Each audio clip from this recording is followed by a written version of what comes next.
Her hand was steady when it touched my shoulder, firm, certain, but her breath wavered just enough for me to feel it graze my neck. I told myself it was just part of the lesson, that the way she stood behind me, aligning my stance in the mirror, was nothing more than correction, not intention. But it didn't feel that way. It never did with her. Elena moved like someone who'd learned long ago how to hide hesitation. Every gesture was deliberate. The roll of her wrist, the quiet shift of her weight, the soft tone that made you want to lean closer just to hear her properly. She was my trainer, technically, helping me fix my form, build better habits, find rhythm. But the truth was, I came for her voice. "Don't lock your knees," she said. "Relax into it. You're too tense." She was right. I was always too tense around her. The gym was almost empty. Early evening, rain pressing against the windows, lights dim enough to catch the sheen of her skin as she moved between mirrors. The air smelled like citrus cleaner and something faintly floral that followed her. Not perfume, more like soap, clean and human. I tried to breathe normally, to mirror her calm, but she was close enough that my reflection blurred into hers. When she reached for my arms, guiding them outward, our wrists brushed. Her touch wasn't hesitant, but it lingered half a second too long. Like she noticed the contact and then decided to pretend she hadn't. "Better," she murmured.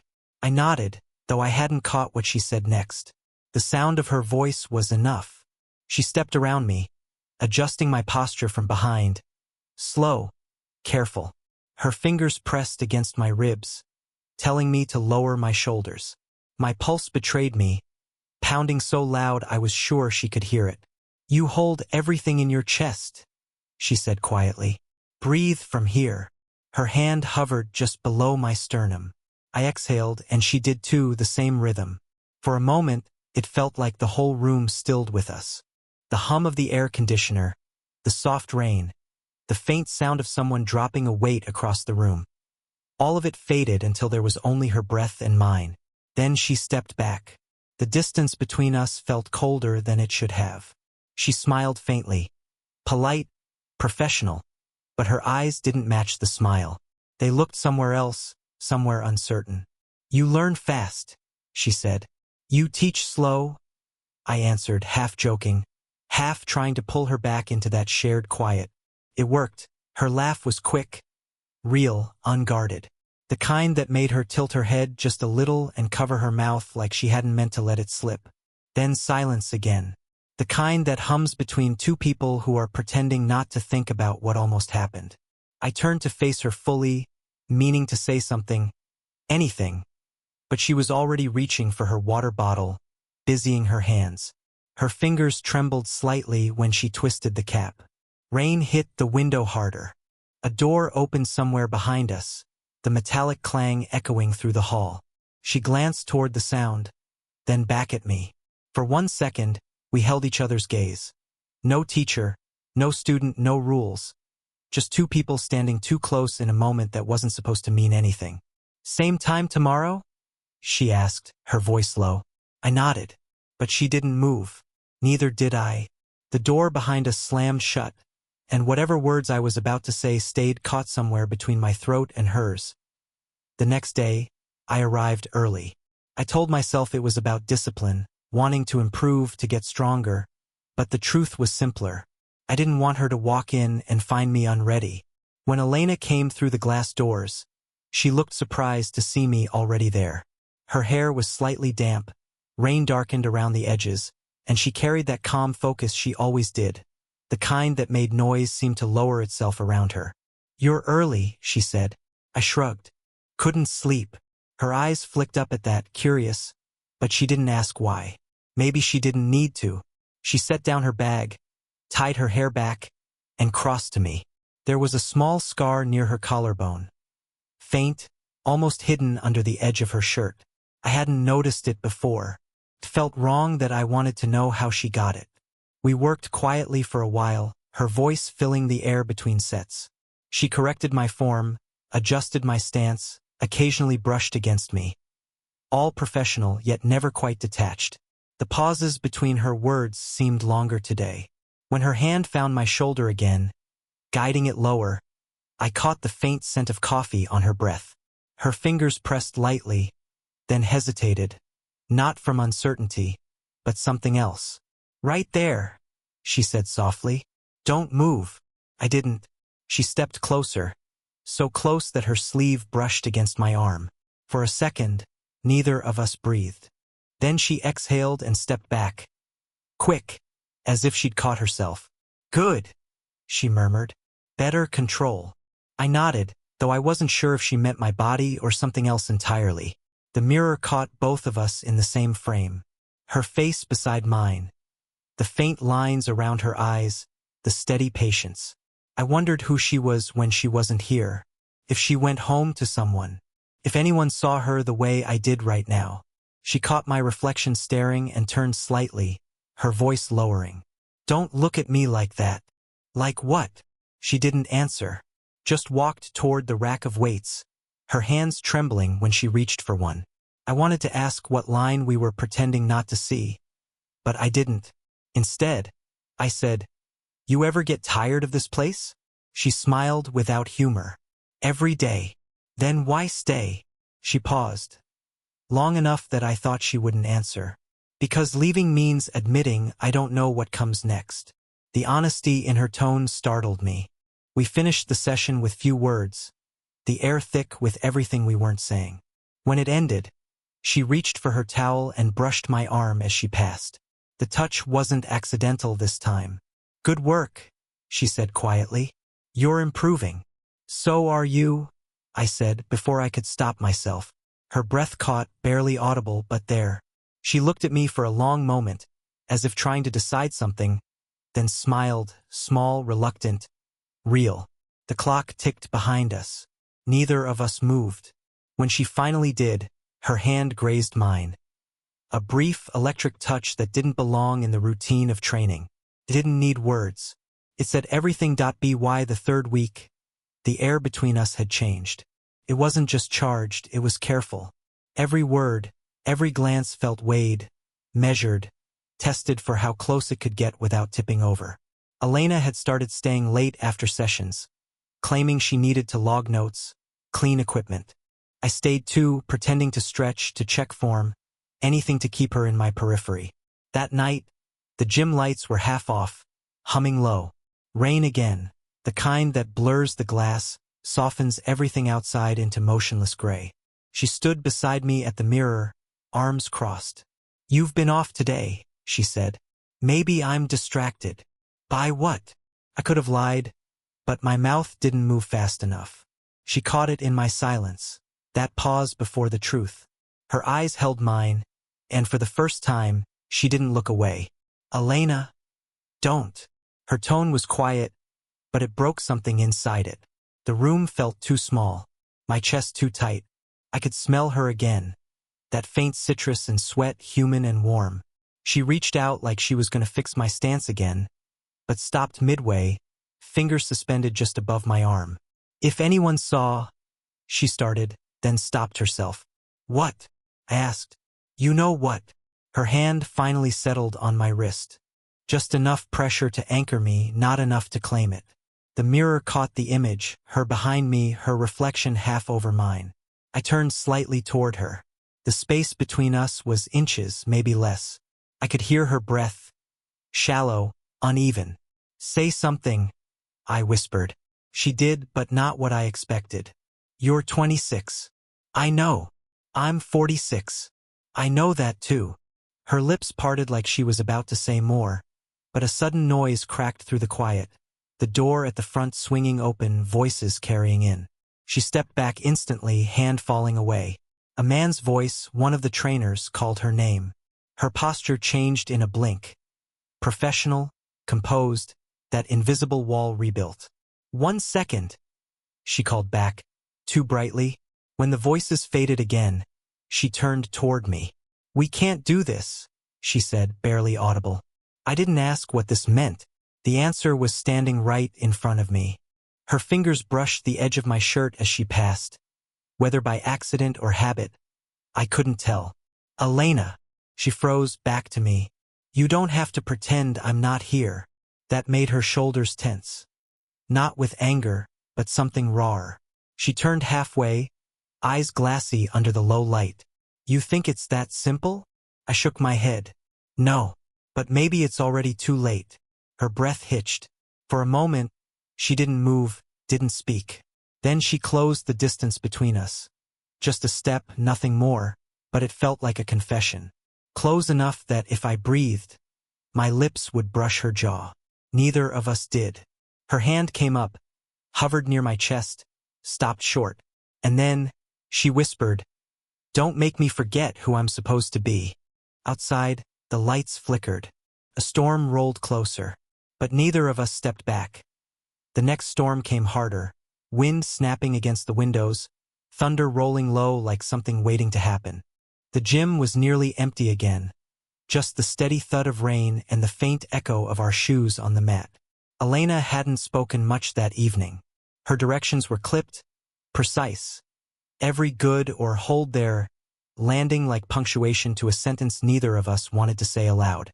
At one point, I caught her staring, not at my form but at my face. Her gaze lingered too long before she turned away. "What?" I asked. "Nothing. You've been saying that a lot lately." She sighed, rubbing at the back of her neck. "You make it hard to stay detached." Something in me snapped, not in anger, but relief. "Then don't." Her head lifted, eyes narrowing just slightly. "Don't what?" "Don't stay detached." A beat, then another. The space between us pulsed with unspoken things. She stepped closer, maybe without meaning to, until I could see the flecks of gold in her irises.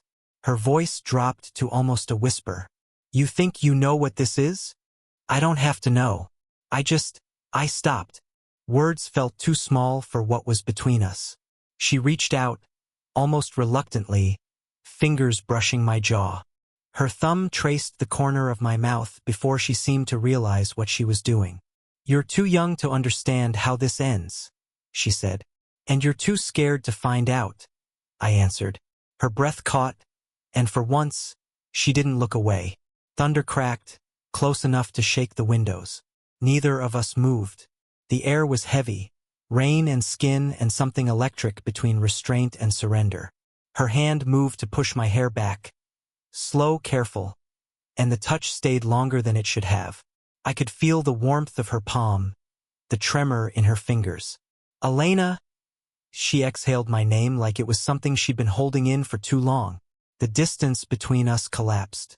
She leaned in just enough that her forehead brushed mine, her breath warm and uneven. "This is a mistake," she whispered. "Maybe," I said, "but it's ours." Her laugh was soft, half disbelief, half surrender. Then silence again, only the sound of rain hammering the roof. I could feel her heart against my chest, fast, betraying her calm. My hands lifted before I could think. One resting lightly on her waist, the other tracing the curve of her back through the fabric of her shirt. She didn't stop me. Her lips parted, close enough that if I moved a fraction, they'd touch. Her eyes flicked to my mouth, then back up. And then, the sharp buzz of her phone shattered everything. She froze, eyes wide. The screen lit up in her hand. "Call from Daniel." She stepped back, fast, the air snapping cold between us. I didn't ask who he was. I didn't have to. Her voice was barely a whisper. "I have to go." The rain kept pounding, but it felt like silence. She turned toward the door, then stopped, one hand still trembling on the handle. Without looking back, she said, "Don't wait for me." But I already knew I would. For a week, she disappeared. No calls, no messages.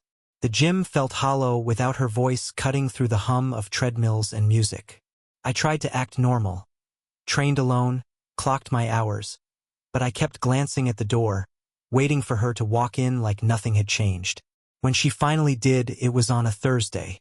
Same black jacket, same calm expression, except her eyes looked tired, rimmed red like she'd fought sleep or tears or both. I froze mid-set. She noticed. "Keep going," she said. Her tone was steady, but her hands were clenched tight around her clipboard. I dropped the weights anyway. "You weren't here. I had things to handle. With Daniel." I didn't mean to say it, the name just slipped out. She blinked, a flicker of surprise, then something else. Hurt. You shouldn't know that name. You said I shouldn't wait, I said. You didn't say why. Her silence was the kind that tells you the truth before the words do. I took a step toward her. Who is he? She set the clipboard down, slowly, like she needed both hands to keep steady. My ex-husband. A pause. Still technically my husband, I guess. The papers haven't gone through yet. The air shifted. What had felt like tension before now burned. Not just attraction, but betrayal threaded through it. You lied, I said. I didn't lie, she answered, voice breaking slightly. I just didn't tell you everything. Her hands trembled. She turned away, trying to collect herself, but I could see the pulse at her throat racing. Why come back? I asked quietly. If it's this complicated. Because I wanted to see you. She cut in, too fast, too honest. Then she caught herself, lowering her voice. Because it's wrong that I do. She took a step back, but the mirror caught her, trapped between me and her reflection. I moved closer, stopping just behind her, close enough for her to feel it without being touched. Elena, I said softly. Her breath faltered. I don't care about him. She turned halfway, eyes wide. You should. Why? Because it's safer. Because he was my life for 20 years, she said, voice shaking now. Because I ruined him. Because I can't ruin you too. I didn't speak. I just reached up, slow, deliberate, and brushed a loose strand of hair from her face. Her eyes fluttered shut at the touch, a tiny intake of breath giving her away. You already did, I whispered. She opened her eyes, something raw and unguarded there. For a moment, neither of us moved. The storm had passed, but the air still felt electric, too thick to breathe. Then her phone buzzed again. Another message, the screen lighting her face. She didn't read it this time, just locked it and placed it face down. This ends soon, she said, voice trembling but firm. I nodded once. Then let me decide when. She looked at me, long, silent, and didn't walk away. Not yet. The night they finally stopped pretending, the city was soaked in thunderlight. The kind that flashes silver through the windows and turns silence into something living. Elena was already there when I arrived. No gym lights, no clipboard, just her leaning against the mirrored wall, arms crossed, staring at her reflection like she didn't recognize it. You shouldn't be here, she said. Neither should you. A faint smile ghosted across her lips. You don't listen well. Only to you. That made her look down. Not shy, but as if the words hit something she'd been trying to keep buried. Her hands tightened around her arms. I took a step closer. The sound of my shoes on the mat was too loud. She didn't move away, but her breathing changed. Shallower. Faster. Elena, I said, softer this time. When she looked up, the distance between us was a heartbeat. This doesn't work in daylight, she whispered. It never could. Then don't think about daylight. Her laugh was quiet, broken. You make everything sound easy. It's not, I said. But it's real. The words hung between us, fragile, dangerous. She reached out like she wanted to stop them midair, her fingers brushing against my chest instead. That single touch was enough. The world narrowed to the warmth of her palm, the tremor running through it, the way she didn't pull back. Don't do this, she whispered. I already am. I stepped closer until the space between us vanished. Almost. My breath caught against her cheek, her hair brushing my jaw. Neither of us moved. You'll regret me, she said, eyes closed. I already don't. Her hand slid up, finding my face, the pads of her fingers trembling as they traced along my jaw, then stopping at my mouth. For a moment, it felt like she might finally close the distance. Then she froze. You don't understand what this costs me. Then let me share it. Her eyes opened, wet, furious, wanting. You shouldn't love me. Too late. The confession hung heavy, irreversible. She exhaled sharply, like the sound hurt. Then her forehead dropped to mine. A surrender disguised as exhaustion. Neither of us kissed. We didn't need to. The truth had already happened between our breaths. The rain outside slowed to a whisper, tapping lightly against the glass. Her hand lingered against my cheek, then fell. She stepped back, just enough to breathe again. "You're going to be fine," she said softly. "You'll move on." "I don't want to." Her lips curved, sad and knowing. "You will." For a long moment, she just looked at me, memorizing something. Then she said, "Thank you for reminding me I can still feel." It wasn't an ending, not really. More like the world exhaling around a wound. As she walked away, her reflection stayed a second longer in the mirror, her eyes meeting mine one last time before she disappeared through the door. And for once, I didn't follow, because for the first time, I understood her completely. Months passed before I saw her again. Summer had shifted into early autumn, that quiet stretch of weather where everything smells like rain on dry leaves. I'd stopped going to the gym, telling myself it didn't matter anymore, that I could let her fade into routine, into memory. But she didn't. Some people just stay. It was by chance, or maybe not, that I saw her again. Same cafe I'd been going to since college, corner table by the window. She was sitting there with a book she wasn't reading, hair pulled back, a sweater slipping off one shoulder. She looked up the same moment I did. Neither of us smiled at first. There was too much history sitting in that pause. But when she did, small, hesitant, real, it felt like the room exhaled. I walked over. She closed her book, like she'd been expecting me all along. "Still ignoring daylight?" she said. "Still pretending you don't miss me?" Her laugh was quiet, but this time it didn't hide anything. "You look different," she said. "So do you." The conversation stumbled for a while, small talk, the safe kind. She asked about work. I asked if she was still training.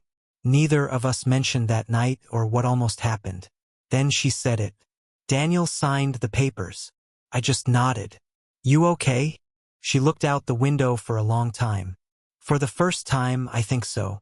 We sat there in silence. It wasn't awkward, just full. The kind that hums with everything that doesn't need to be said out loud. After a while, she reached across the table, her fingers brushing mine. The touch was gentle, not urgent. More like recognition than temptation. "I used to think I was too old to start again," she said. "That what we had was just me trying to feel young. And now," she smiled, tired, soft, a little braver. "Now I think it was just me trying to feel." I didn't say anything, just turned my hand over and laced my fingers with hers. Her pulse beat steady against my thumb. Outside, the rain started again. Lighter this time, a drizzle that made the world look softer. She leaned forward, resting her forehead against mine across the table. "No hashi, no stormy, no eating." Just two people breathing the same quiet air. "This time," she whispered, "we don't have to pretend." I smiled. "Then let's not." We stayed like that, no words, no need for more. Just warmth, skin against skin, her breath steady against mine. It didn't feel like a beginning or an ending, just something true finally allowed to exist. When she pulled back, her eyes held that same look from before. Calm, certain, a little undone. "I missed you," I said. "I know," she answered, squeezing my hand. "Me too." And in that moment, it didn't matter who was older, who should have known better, or how long it took. We were here, and it was enough. Did you enjoy the story? What kind of stories would you like to hear next?